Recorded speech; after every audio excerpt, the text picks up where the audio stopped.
ನಮಸ್ಕಾರ ವೀಕ್ಷಕರೇ, ಇವತ್ತಿನ ಪೇಪರ್ ಅಲ್ಲಿ ಬಂದಿದೆ ಹುಬ್ಬಳ್ಳಿ ಧಾರವಾಡ ಮಕ್ಕಳಲ್ಲಿ ಮಮ್ಸ್ ಬಹಳ ಜಾಸ್ತಿ ಆಗಿದೆ ಅಂತ.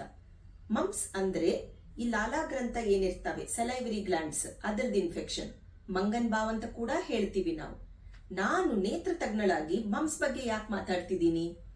ಮಮ್ಸ್ ಆಗಿ 10 ದಿನದೊಳಗಡೆ ತುಂಬಾ ಮಕ್ಕಳಿಗೆ ಕಂಜಂಕ್ಟಿವೈಟಿಸ್ ಆಗ್ತಾ ಇದಾವೆ, ಅಂದ್ರೆ ಕಣ್ಣಿನ ಇನ್ಫೆಕ್ಷನ್, ಮದ್ರಾಸ್ ಐ ಆಗ್ತಿದೆ. ಮಮ್ಸ್ ಆದ್ಮೇಲೆ 10 ದಿನದೊಳಗಡೆ ಎಷ್ಟೊಂದು ಮಕ್ಕಳಿಗೆ ಕಣ್ಣು ಸೊಟ್ಟ ಆಗಿ ಮೆಳ್ಳುಗಣ್ಣುಗಳು ಆಗ್ತಾ ಇದ್ದಾವೆ. ಇಲ್ಲ 3ನೇ ಕಣ್ಣಿನ ತೊಂದರೆ ಅಂತಂದ್ರೆ ಇದೇ ವೈರಲ್ ಇನ್ಫೆಕ್ಷನ್ ಕಣ್ಣಿನ ನರಗಳಿಗೆ ತಟ್ಟಿ ಆಪ್ಟಿಕ್ ನ್ಯೂರೈಟಿಸ್ ಆಗಿ ದೃಷ್ಟಿ ಕಳ್ಕೊಂಡಿರೋ ಮಕ್ಕಳು ಕೂಡ ನಾವು ನೋಡ್ತಾ ಇದ್ದೀವಿ.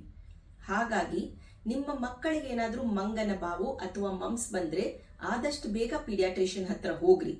ಅಷ್ಟ್ರ ಮೀರಿ ಮಮ್ಸ್ ಬಂದ ಮೇಲೆ ನಿಮ್ಮ ಮಗುವಿನ ಕಣ್ಣು ಕೆಂಪಾಯ್ತು, ಕಣ್ಣು ಸೊಟ್ಟ ಆಯ್ತು, ಇಲ್ಲ ಮಗು ಕಾಣೋದು ಕಡಿಮೆ ಅಥವಾ ಮಂಜಂತ ಹೇಳ್ತಂದ್ರೆ ಆದಷ್ಟು ಬೇಗ ಒಂದು ಚಿಕ್ಕ ಮಕ್ಕಳ ನೇತ್ರ ತಜ್ಞರನ್ನು ಕಾಣಿರಿ.